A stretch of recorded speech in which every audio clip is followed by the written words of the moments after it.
Hashtag 10 Cases that terrify park rangers. Park rangers are the guardians of our most beautiful and remote wilderness. We see them as protectors, guides, the people who keep us safe. But who protects them from what they find? Sometimes, the most terrifying things in our national parks aren't the bears or the cliffs. They're the people. And sometimes, it's things that can't be explained at all. We trust these rangers to be stewards of millions of acres of untamed land, to rescue the lost and tend to the injured. But their jurisdiction puts them on the front lines of humanity's darkest impulses, far from backup and often completely alone. They are the first responders to scenes that would break most people, discovering things that defy easy explanation and haunt them long after they've clocked out. These aren't just spooky stories told around a campfire. Some are documented, real-life incidents, while others have become the legends that leave even the most seasoned rangers double-checking the locks on their cabin doors. These are 10 cases that truly terrify park rangers. Hashtag number 1. The ever-present threat. We begin not with a single case, but with the grim reality that every ranger knows in the back of their mind. While the vast majority of deaths in U.S. national parks are due to accidents like drowning or falls, it's the human element that creates a unique and unpredictable danger. The parks, these bastions of natural beauty, can also be magnets for those looking to hide from the law or who are simply not mentally stable.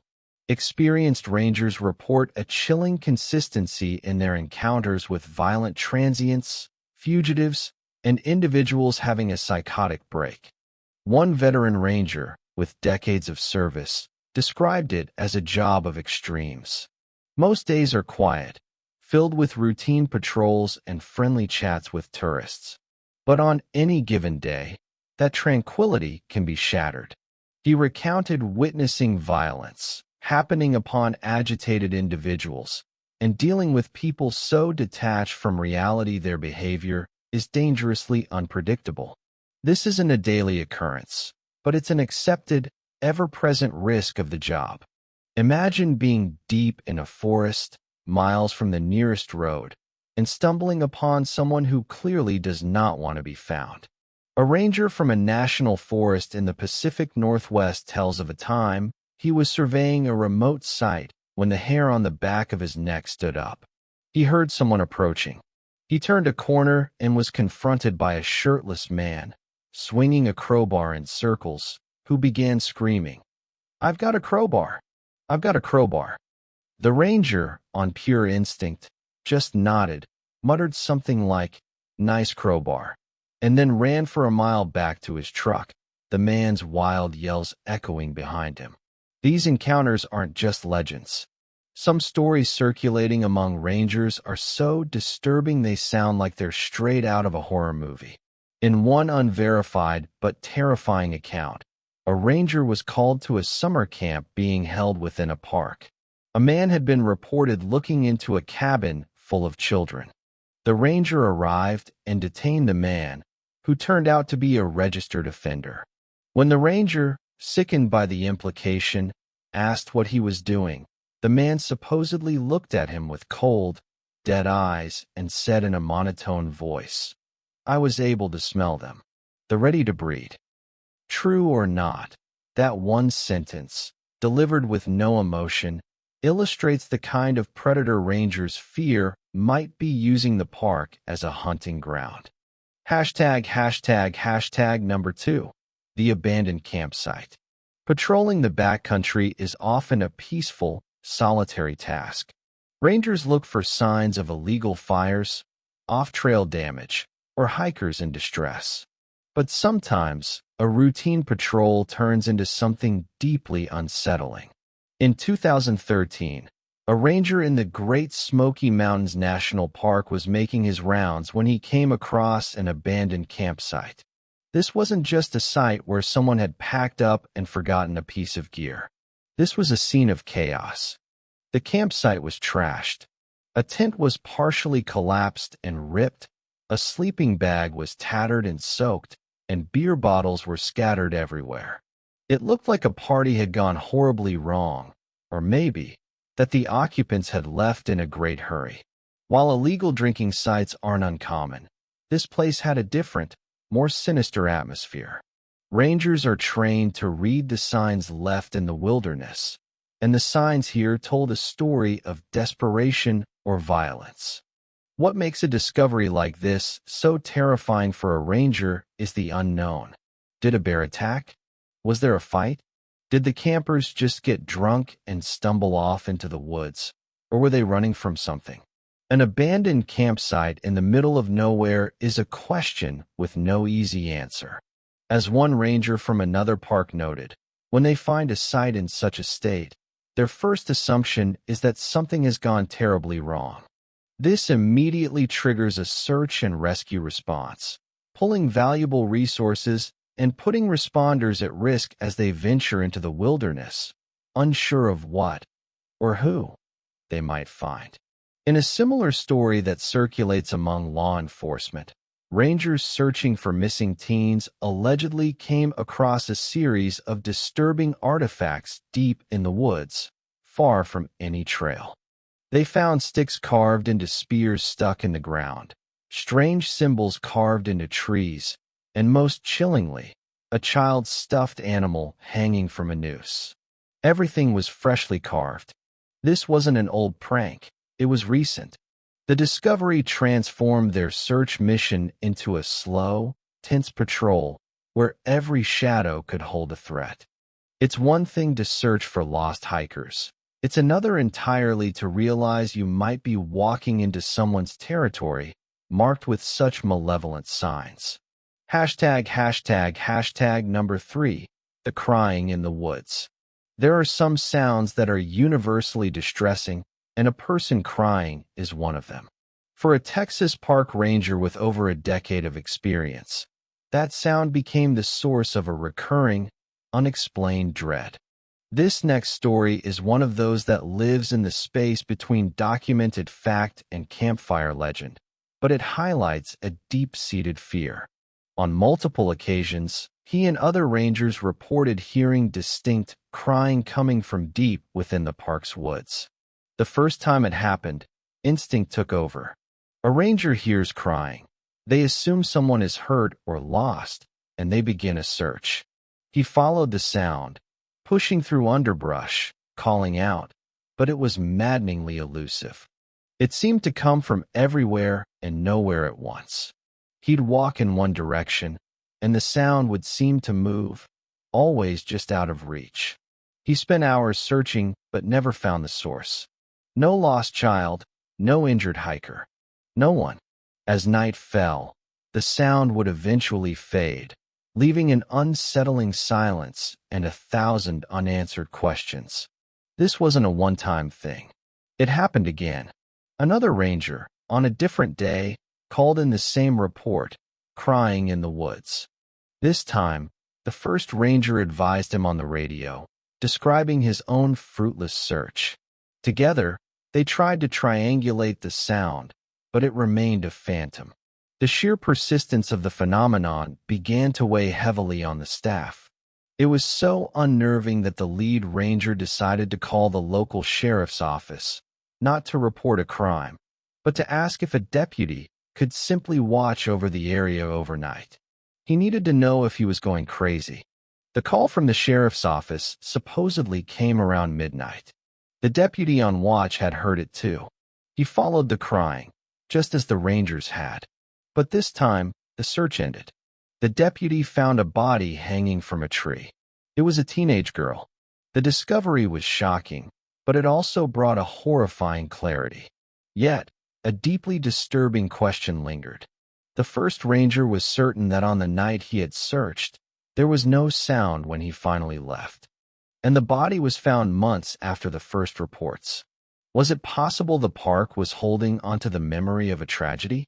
Or was there an even more terrifying explanation? Had someone been out there, in the dark, mimicking the sound of crying as a lure? The story leaves rangers with a chilling uncertainty. The woods were no longer just a place of natural sounds. They were a place that could cry, and you'd never be sure if you were walking toward a victim or into a trap. Number 4, the imposter. The park ranger uniform is a symbol of authority and safety. It inspires trust in visitors and is meant to deter those with bad intentions. But what happens when that symbol is corrupted? What happens when you come face to face with someone wearing your uniform who has no right to it? While documented cases of ranger impersonation are rare, the fear is very real, and stories about it serve as a chilling cautionary tale within the service. In one such account, a seasoned ranger was on patrol in a remote section of his park when he encountered a man who, at first glance, looked like a colleague. He was wearing a ranger uniform, but as the real ranger got closer, things started to feel wrong. The uniform was dirty, ill-fitting, and lacked official patches. It looked like a cheap imitation. The man himself was behaving suspiciously, avoiding eye contact and giving clipped, nonsensical answers. The real ranger, trusting his gut, tried to engage the man, asking which station he was assigned to. The imposter became agitated, making vaguely threatening remarks. Sensing the situation could escalate, the ranger cautiously backed away and radioed dispatch to confirm if any other rangers were in his sector. The response from dispatch sent a chill down his spine. Negative, you're the only unit on duty in that area. The man in the fake uniform wasn't a ranger, and he was out here, in the middle of nowhere, for reasons that could only be sinister. The ranger immediately understood the terrifying implications. Was this man planning to use the uniform to approach unsuspecting hikers, particularly women or children? Was he trying to access restricted areas? Or was he targeting the rangers themselves, maybe to ambush them and steal their equipment? The imposter, realizing he'd been made, quickly vanished into the dense forest before backup could arrive. A search turned up nothing. The incident, whether a documented event or a story passed down, represents a profound violation. The uniform, a source of pride and public trust, had been weaponized. It creates a specific, gnawing paranoia. Now, every time a ranger sees a figure in the distance, they have to wonder, is that a colleague? Or is it someone in a costume, waiting to turn the symbol of a protector into the mask of a predator? Number 5, the panicked hiker. Rangers at remote fire lookouts are often the first point of contact for someone fleeing a terrifying experience. They have to be part law enforcement, part crisis counselor, all while being miles from any help. A ranger at a remote fire lookout in a Washington State National Forest experienced this firsthand when a hiker burst out of the tree line, running towards the tower as if her life depended on it. She was utterly terrified, her eyes wide with panic, gasping for breath, her clothes torn from running blindly through the brush. She told the ranger she had been hiking on a little-used trail when she saw something that made her fear for her life. She was so hysterical that at first, her story was a jumble of sobs and disconnected words. The ranger, trained to remain calm, brought her inside, gave her water, and tried to get a clear account. The hiker claimed she had seen a man, deep in the woods, doing something she couldn't fully comprehend, but which she knew was horribly wrong. She described a scene that felt ritualistic and violent. What scared her most was that the man had looked up and seen her. His eyes, she said, were completely devoid of emotion. He didn't shout or run. He just smiled. And then he started walking towards her, not rushing, but with a calm, deliberate pace that promised she wouldn't get away. That's when she ran. The ranger was faced with a difficult choice. The woman was clearly traumatized, but her story was vague. Was she a reliable witness, or had the isolation of the forest played tricks on her mind? He had to take it seriously. He radioed for another ranger to stay with the hiker while he went to investigate. He hiked to the spot she described, a hidden clearing off the main trail. The woods were silent. There was no sign of the man. But as he searched, a cold feeling of dread began to creep over him. He found a patch of disturbed earth, and near it, a freshly carved stick stuck into the ground, similar to the spear-like totems reported in other unsettling ranger stories.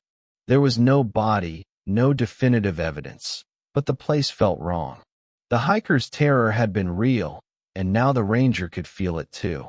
He was alone, miles from his lookout, in a place where a predator had been just hours before. He never found the man.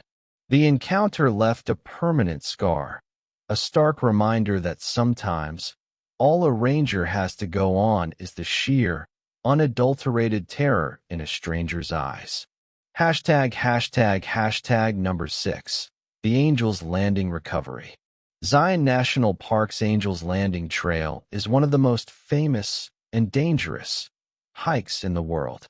As of 2023, at least 16 deaths have been confirmed on or near the trail. The final half-mile is a narrow spine of rock with 1,000-foot drop-offs, where hikers cling to chains bolted into the stone. For rangers at Zion, a call to Angel's Landing often means life or death. But sometimes, the call comes too late. In one such case, a report came in of a hiker who had fallen. Rangers immediately mobilized, their minds shifting into rescue mode.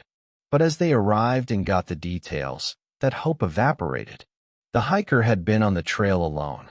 No one saw him fall, but another group had spotted what they thought was a backpack far below the chain section. This was no longer a rescue. It was a recovery. The emotional shift is profound. The adrenaline is replaced by the grim, methodical task of retrieving a body.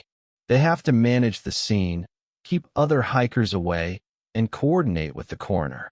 In this case, the recovery was harrowing. The hiker had fallen over 1,200 feet. Rangers had to rappel down treacherous cliffs, a process that is itself dangerous. When they finally reached him, the scene was a brutal confirmation of the fall's lethality. The job then becomes one of respect and evidence. They must treat the deceased with dignity while documenting the scene. Was it an accident? A suicide? Every detail must be noted. For the rangers involved, the experience is deeply affecting. They are the ones who have to place the body of someone who came to the park to experience its beauty into a bag. They are the ones who have to look at the personal effects, a wallet with family photos, a half-eaten granola bar, and see the life that was cut short. They then have to carry their heavy burden back, often past smiling, oblivious tourists. One of the most haunting aspects is the solitude of the victim. Many fatal falls involve people hiking alone. The ranger is left to be the last person to keep them company, a silent witness in the vast, indifferent beauty of the canyon. Number 7. The Disappearing Hikers of Wind Cave. Caves are another world, a subterranean wilderness with its own terrifying dangers.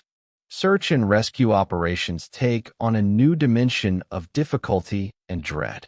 While this next story isn't tied to a specific dated incident, it represents a nightmare scenario for any ranger in a park with extensive cave systems.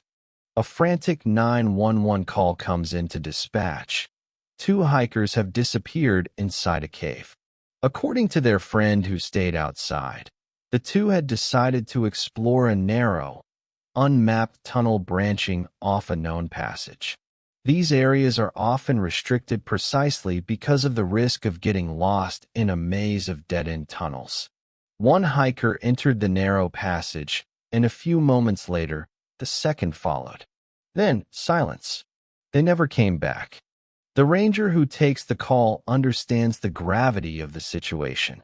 A rescue in a cave is one of the most complex and dangerous operations imaginable. He coordinates a massive effort, calling in specialized caving teams. The challenge is immense. The tunnel is narrow, potentially unstable, and completely uncharted. Every foot forward is a step into the unknown. The atmosphere during a cave rescue is thick with tension.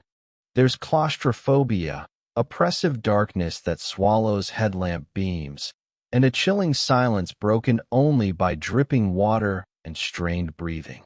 The ranger managing the operation feels a growing dread. The initial search reveals nothing. The hikers have simply vanished. The rescue team has to consider horrifying possibilities. Did the tunnel collapse behind them? Did they fall into a deeper, unknown chamber? Did they get stuck? The psychological toll of sending a team into such danger is immense. Unlike the open wilderness where you can search from the air, a cave can swallow people whole, leaving no tracks, no clues, just an empty entrance and a silence that feels like it could last forever. Hashtag number 8, the sweater and the bones.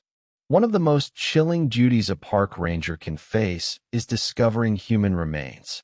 It's a moment that instantly transforms a beautiful landscape into a crime scene. Rangers across the country have stories of these grim discoveries, but one account stands out for its quiet, haunting imagery. A ranger was patrolling a remote, seldom visited part of a national forest. As he was walking through a thicket, a flash of color caught his eye. It was a sweater snagged on a low branch. It looked out of place, but people lose clothes all the time. He approached it, intending to pack it out. But as he got closer, he realized something was terribly wrong. The sweater wasn't empty. He gently touched it and felt the hard, unmistakable shape of bones inside. In that instant, the peaceful forest became a place of horror. The ranger described a feeling of cold shock, the world narrowing to that one terrible discovery. The sweater, a mundane piece of clothing, had become a makeshift coffin. The bones were skeletal, suggesting they had been there a long time. This discovery triggers a strict protocol. The ranger's first job is to secure the area, preserving any evidence. He has to back away, mark the location, and radio law enforcement. He becomes the sole guardian of a crime scene, waiting for hours in a remote location. During that long, lonely wait, the mind races. Who was this person? What happened? Was it an accident? Or was it something far more sinister? Just recently, in June of 2025, a family visiting Rocky Mountain National Park made a similar, gruesome discovery. Their 12-year-old son wandered slightly off a trail and called out, "I think I found a dead body." The family laughed it off, but upon investigation, they found a mostly skeletonized human lying face down, with clothes and shoes still intact. Park law enforcement rangers responded and are now leading the investigation. These discoveries are a stark reminder for rangers that they are not just patrolling parks. They are patrolling graveyards. If you're finding these stories as unsettling as the rangers who live them, please take a moment to hit that like button. It tells YouTube you want to see more, and it's a huge help to the channel. Now, let's get to our top 2. Hashtag number 9, the lonely vigil. Not all traumatic calls for a park ranger involve crime. Suicide is a significant cause of death in national parks, and some of the most psychologically scarring incidents are the quiet, personal tragedies a ranger stumbles upon.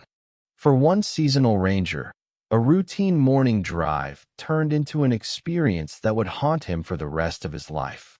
His job was to open the park gates each morning and do a quick drive-through. It was usually a peaceful task. On this particular morning, as he drove down a service road, his headlights swept across a clearing. And that's when he saw it. A man was hanging from a tree. The ranger's heart stopped. His peaceful morning shattered. He immediately called the police and the coroner, his voice steady on the radio despite the shock. But in this remote location, he knew it would be a long wait. The coroner's office told him it would take at least an hour for them to arrive. So, the ranger waited. He couldn't leave. His duty was to secure the scene. For a full hour, as the sun began to rise and the forest slowly came to life, the ranger stood vigil, staring at the deceased man. It was an hour of profound and terrible silence. The ranger was left alone with the body, the silence, and his own thoughts. He described the experience as surreal. The park was beautiful that morning, the birds singing, a scene of serene natural beauty grotesquely punctuated by this act of human despair. Nothing can fully prepare you for the emotional weight of being the first to discover a suicide and then being forced to wait with the body. That ranger wasn't just a first responder. He became a temporary guardian, a silent witness to the final, tragic moments of a stranger's life. Hashtag number 10. The Bloody Night at Kings Canyon. For many park rangers, their remote duty station is also their home. A small, rustic cabin in the heart of the wilderness is a perk of the job.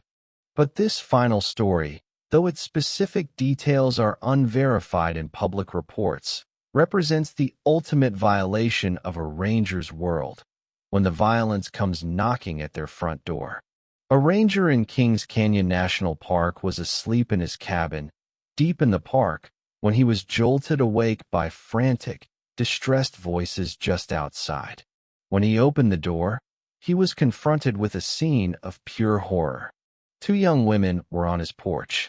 One of them was severely injured, her jacket soaked through with what he immediately recognized as blood.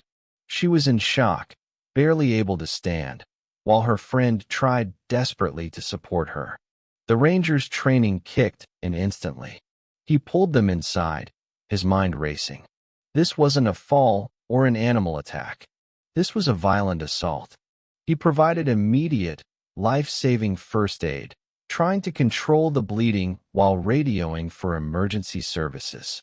The isolation of his cabin suddenly felt less like a comfort and more like a deadly liability. Help was far away. As he worked to save the woman's life, her friend recounted a terrifying story of an unprovoked attack that had taken place nearby. The ranger was no longer just a ranger. He was a first responder at a violent crime scene, a potential witness, and the only line of defense for these two terrified women.